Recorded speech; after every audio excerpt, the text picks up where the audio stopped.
you go. What's up, guys?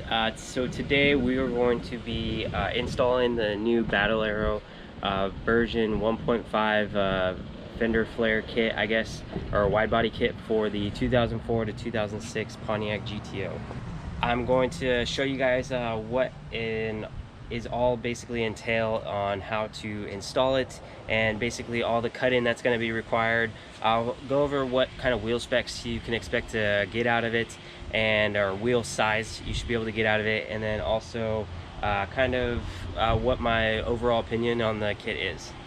So my initial opinion on the review of the Widebody kit from Battle Aero is I'm actually very impressed on the actual overall quality and fitment of it. It comes basically as a kind of an over fender for the front, and I mean it almost covers about 90% of the rear quarter for the rear end of the car. It's very tight fitment. It comes unpainted, so you guys will have to get that taken care of. I am doing basically just self-tappers for right now. So in the future I do plan on doing basically like a weld nut rubber type with a like finishing hardware on the exterior. But overall, I'm really impressed on the fitment. It really hugs the body nicely, and it seems to fit really, really well on my initial attempts of fitting it up. So I kind of want to make this clear for a lot of you guys out there. I did have basically my own external like fender flares before this. So a lot of you guys who are going to be starting this basically install, you guys aren't going to be as far as I am, just because you guys will have to do the cutting originally, and I kind of already did the cutting. But I'll go ahead and show you guys what kind of I've cut and what you guys will probably need to cut. Now with this kit, I want to make it clear, it kind of goes all the way up and over to the fender. You'll reach all the way to basically the front of the fender, where the front bumper meets the front fender. So you can basically, as you can see, you can cut a good amount out of here, and the body, the actual over fender that you're going to be installing, it does kind of have its own body line, so you can cut some of the fender. I just want to make that clear, or some of the front bumper, sorry. So basically, I went all the way up till this body line right here, and went all the way back here. Now, you do want to, you can cut a little bit more, but realistically, you don't really need that. But down here, you kind of do want to leave yourself, you want to kind of L-shape it out, just because you want to leave a little bit of room for this fender flare, or this fender, to bolt up to the over fender. There is like a little side panel right here where you're gonna probably sink some self-tappers in, and eventually some bolts with some walnuts back into there. But other than that, you can see it basically hugs all the way down this fender line right here.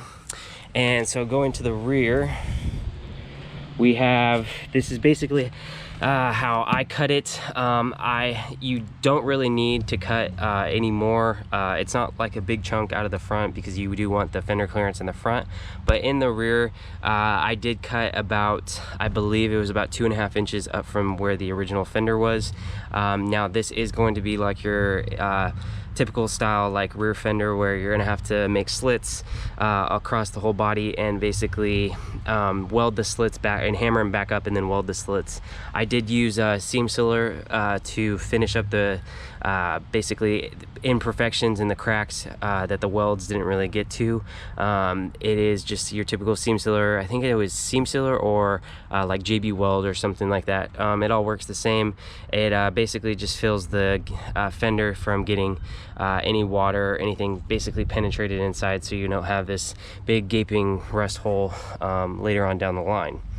So moving forward, I would recommend you guys do the cut first, but I will go ahead and show you guys the how good the fitment is on the actual over fender. So let's go ahead and do that.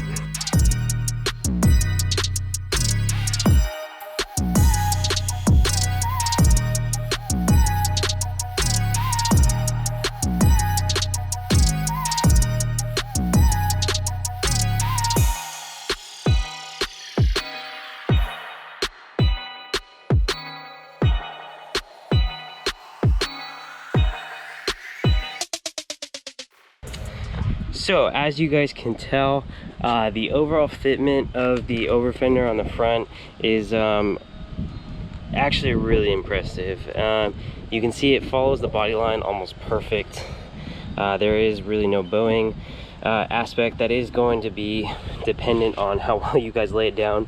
I do recommend doing this with someone else. I had my wife help me while she kind of helped me line it up, and then I sunk the self tappers in and kind of went from there. But as far as the fender point where the over fender meets the door and kind of goes along this body line, it is almost darn near perfect.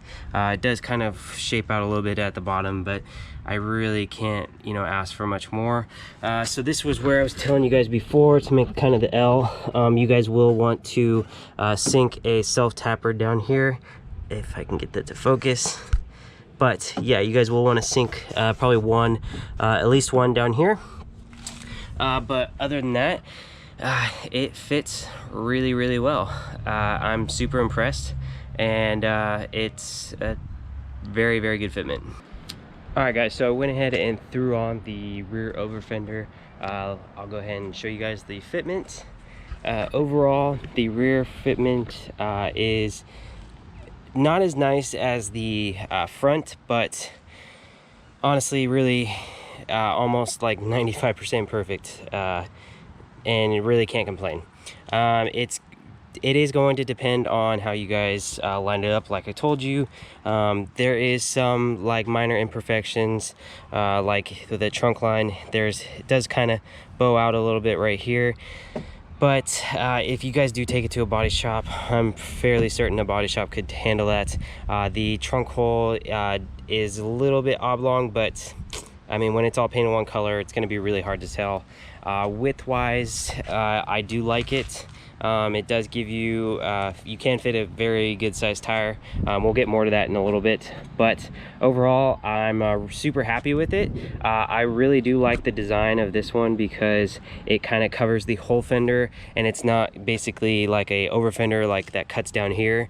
I think when this is one color, it's really going to tie in well because it basically covers like 90% of the rear quarter. So yeah, I mean, super easy install. Once you get the cutting done, just kind of throw it on, and the fitment is like very, very good. All right, so I wanted to go ahead and talk to you guys more about the practical aspect of the kit, like wheel specs and stuff like that. I believe on Battle Aero's website they claim that it's a 60mm over fender front and rear. Maybe the rear might be a little bit bigger. I believe it is, but don't quote me on that. So I'll tell you what I'm running and what you guys could probably get away with running. I'm running an 18x11 plus 15 wheel on the front with a 315/30/18 tire.